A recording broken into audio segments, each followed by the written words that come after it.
Sa Haiti, halos 200 ang patay sa cholera outbreak.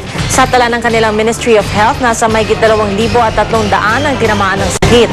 Namamamba ang mga opisyal na umabot na rin ang epidemya sa mga kampo kung saan pansamantalang naninirahan ang daan-daang biktima ng lindol noong Enero. Nagpositibo na rin kasi sa bakterya na nagdadala ng sakit na cholera ang isang ilog doon.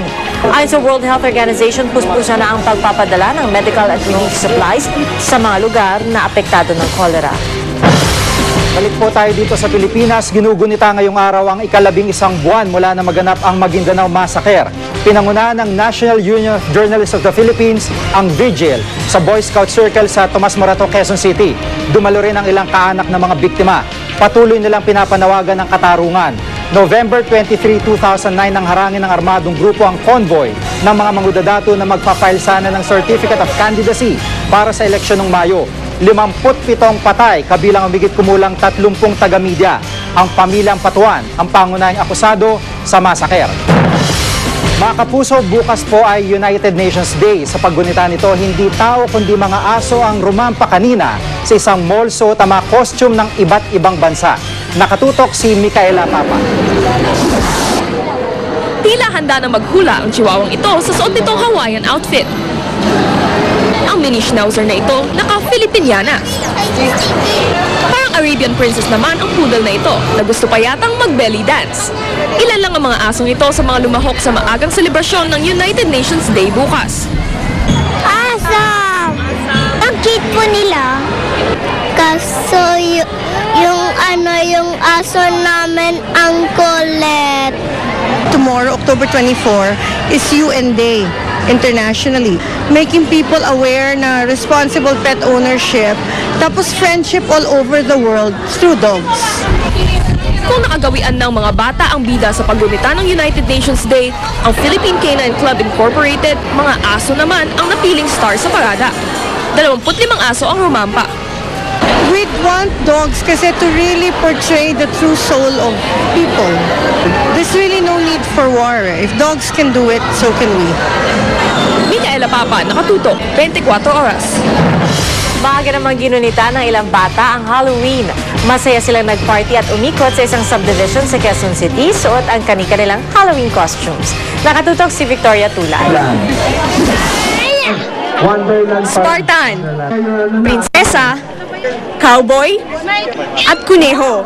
Ilan lamang sa mga costume ng mga bata sa Halloween party sa isang subdivision sa Quezon City. Gusto lang namin ma-promote na yung Halloween trick or treat is not yung katulad ng traditional na horror, but it is wholesome, fun, at saka entertaining. We become one family every Halloween.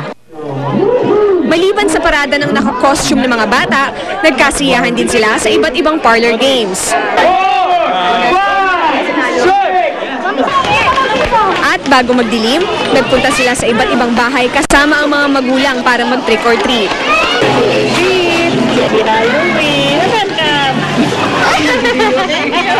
Dito sa Ferndale ay taon-taong ipinagdiriwang ang Halloween. Lahat nga, mapabata o matanda, ay nakikilahok sa selebrasyon. Excited ka ba for Halloween? Yes. Bakit?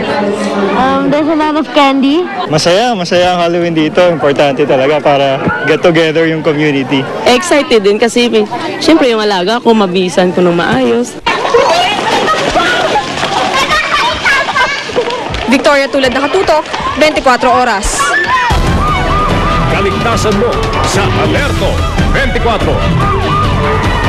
Mga kapuso, doble ingat po sa pagmamaneho lalo ngayong tag-ulan dahil madulas sa mga kalsada. Sa Quezon City, sugatan ng 2 lalaki matapos magbangga ng minamaneho nilang motorsiklo. Si Dano Tingkuko, naka-alerto 24. Sa unang tingin, nakakalain mong magkaibigan ng 2 lalaki ito nilalapatan ng paunang lunas sa mga taga-Red Cross sa kahabaan ng West Avenue, Quezon City. Pero ngayon lang nagkakilala ang dalawa at sa lahat ng posibleng sitwasyon, sa aksidente pa. Nagbanggaan kasi pasado alas 6 ng umaga, minamaneho motorsiklo ng dalawa sa gitna na magdamagang buhos ng ulan. Ang nakita ko, biglaan lang ako nagbanggaan sa gitna. Wala na makasalubong. Mabilis yung takbo. Ang isa sa mga biktima hindi makausap maging ng mga investigador matapos magtamo ng head injury. Galos at pasa naman sa iba't ibang bahagi ng katawan ang tinamo ng isa pang biktima. Hindi man niya maalala ang pangyayari, alam naman niya ang dahilan ng aksidente. Maulan eh. Madulas. Sa tindi ng banggaan, kumalat sa daan ng gasolina matapos maputol ang gas valve ng isa sa mga motorsiklo. Dano Tingko, Panaka-Alerto, 24. Hollywood actress Lindsay Lohan pinababalik sa rehabilitation center. Napaiyak ang aktres nang iutos ng isang judge na manatili siya sa Betty Ford Center hanggang sa January 3. Muli na naman kasi nagpositibo si Lindsay sa random drug at alcohol test na parte ng kanyang probation. Naisa na ng prosekusyon na makulong ang aktres ng 6 na buwan. Pero pinili ng judge ang rehabilitation para kay Lindsay matapos niyang mabasa ang iba't ibang petitions na isinumbite sa kaso kasama na ang isang sulat ni Lindsay. Sa February 25, muling haharap si Lindsay sa korte. Special guest bukas sa Party Pilipinas si 2010 Miss Universe 4th runner-up Maria Venus Ra. At kung sa kanyang first guesting, sila nahiya pang magsayaw si Venus, bukas daw mas bonggang production number ang inihanda niya. Talaga namang kinareer ng beauty queen ang pag-iensayo kanina. Kaya bukas, tumutok sa Party Pilipinas. At yan po ang latest showbiz happenings for today. Ako po si Grace Lee. Pia, Jiggy. Salamat, Grace. At yan po mabalita ang aming tinutukan sa nakalipas na 24 oras. Maraming salamat sa inyong pagtitiwala. At 63 araw na lang, Pasko na. Mula sa tahanan ng katotohanan, ako po si Pia Arcangel. Ako po si Jiggy Manica, dito ang GMA. Walang kinikilingan, walang pinoprotektahan. Walang kasinungalingan, serbisyong totoo lamang.